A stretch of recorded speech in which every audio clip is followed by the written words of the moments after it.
Hey, it's Whitney, and welcome to the Whitney Way podcast, your roadmap to selling digital products and building passive income. Whether you're just getting started or you're ready to scale, I'm here to give you motivation and actionable strategies to build your online business on your own terms.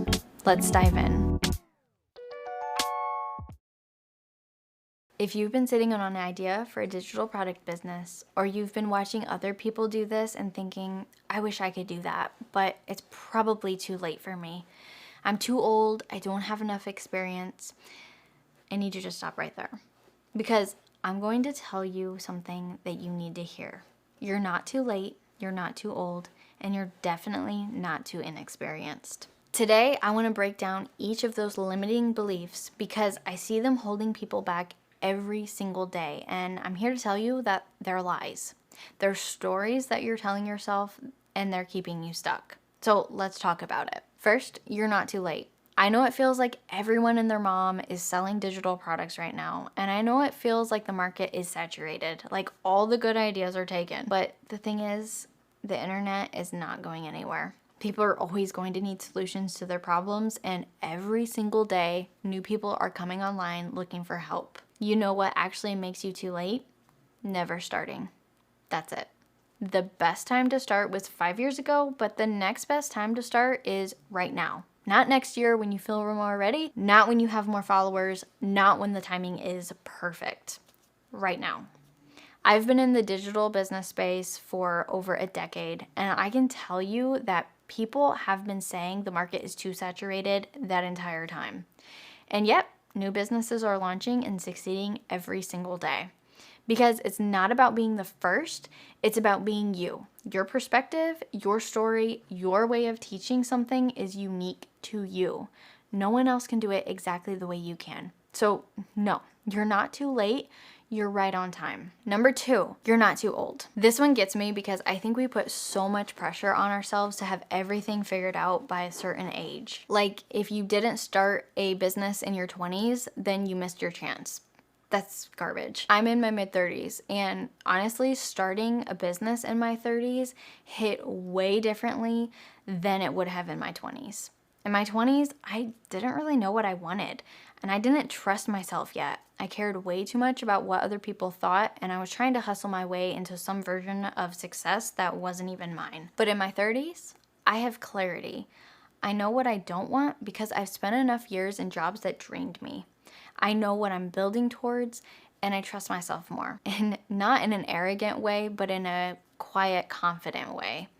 I've made enough mistakes to know that I can handle things when they go wrong. And I care way less about what people think. The people who matter don't judge. And the people who judge don't matter. I have skills I didn't even know were valuable. All those years of experience, all that problem solving, all that learning things the hard way, that's content. That's knowledge that someone else needs. So if you're in your 30s or your 40s or your 50s or whatever, and you're thinking that you're too old to start something new, you're wrong.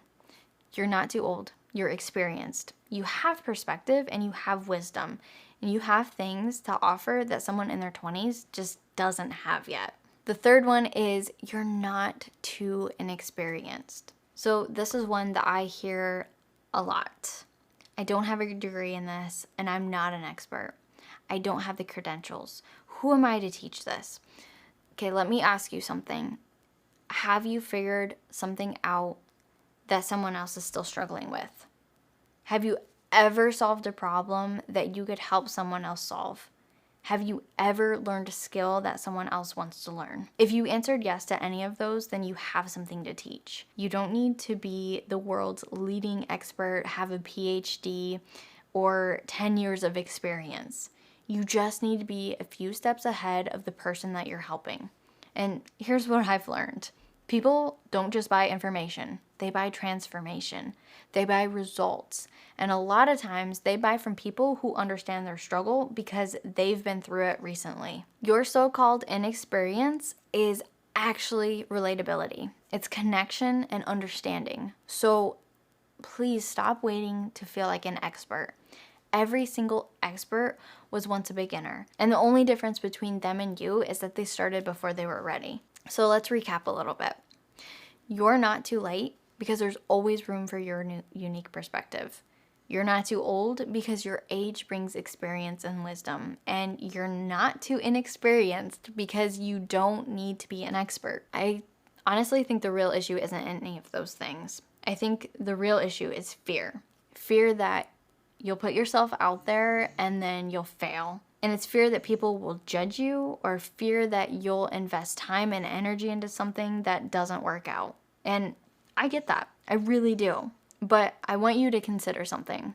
What if it does work? What if you start this thing and 6 months from now or a year from now, you've built something that's bringing in income and that's helping people and that's giving you time freedom? What if the only thing standing between you and that is your willingness to start?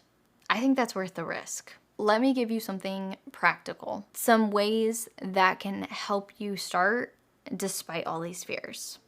So, number 1 is to start small. You don't have to launch a massive course or a giant ebook right out of the gate. Just create one simple product, a simple guide or a checklist, something that solves one problem. Test it and see what happens, then build from there. Second, use your story.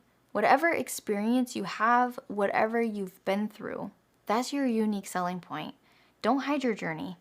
Share it. Let people see that you're a real person who's figured something out, not some untouchable guru. Third, focus on serving, not being perfect.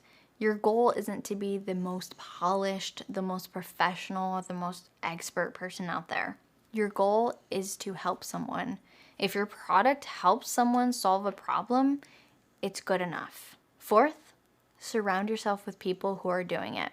Find communities, follow creators, join groups where people are building digital product businesses. It'll normalize it for you. It'll make it feel less scary and actually more possible. And number 5, just decide.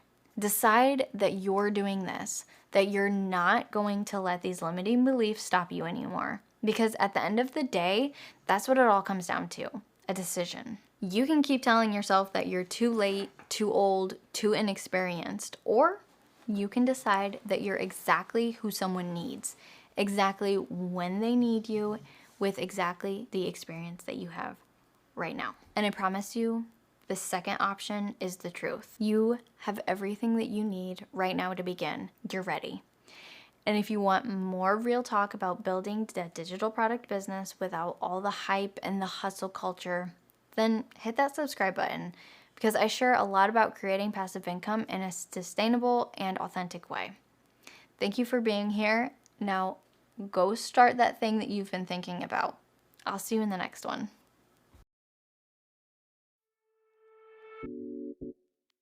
Thanks for hanging out with me today.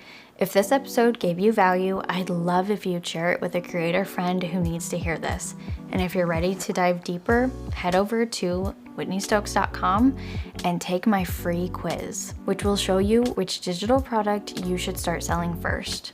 Or if you're ready to go further, check out my course, The Passive Income Playbook, where I walk you through everything from mindset to making your first sale. I'll see you in the next episode.